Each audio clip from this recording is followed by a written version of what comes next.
The book of Numbers, chapter 30. And Moses spake unto the heads of the tribes concerning the children of Israel, saying, This is the thing which the Lord hath commanded. If a man vow a vow unto the Lord, or swear an oath to bind his soul with a bond, he shall not break his word. He shall do according to all that proceedeth out of his mouth. If a woman also vow a vow unto the Lord, and bind herself by a bond, being in her father's house in her youth, and her father hear her vow, and her bond wherewith she hath bound her soul, and her father shall hold his peace at her, then all her vows shall stand, and every bond wherewith she hath bound her soul shall stand.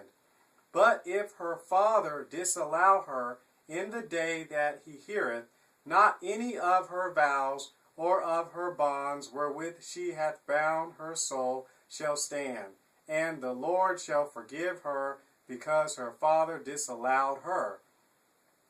And if she had at all an husband, when she vowed, or uttered aught out of her lips, wherewith she bound her soul, and her husband heareth it, and held his peace at her in the day that he heard it, then her vows shall stand, and her bonds wherewith she bound her soul shall stand.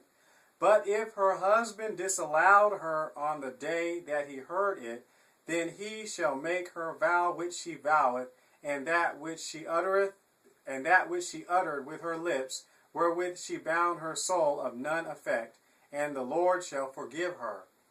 But every vow of a widow, and of her that is divorced, wherewith they have bound their souls, shall stand against her. And if she vowed in her husband's house, or bound her soul by a bond with an oath, and her husband heard it, and held his peace at her, and disallowed her not, then all her vows shall stand, and every bond wherewith she bound her soul shall stand. But if her husband hath utterly made them void on the day he heard them, then whatsoever proceedeth out of her lips concerning her vows, or concerning the bond of her soul, shall not stand. Her husband hath made them void, and the Lord shall forgive her. Every vow and every binding oath to afflict the soul, her husband may establish it, or her husband may make it void. But if her husband altogether hold his peace at her from day to day, then he establisheth all her vows, or all her bonds which are upon her. He confirmeth them, because he held his peace at her in the day that he heard them. But if he shall any ways make them void after that he hath heard them, then he shall bear her iniquity.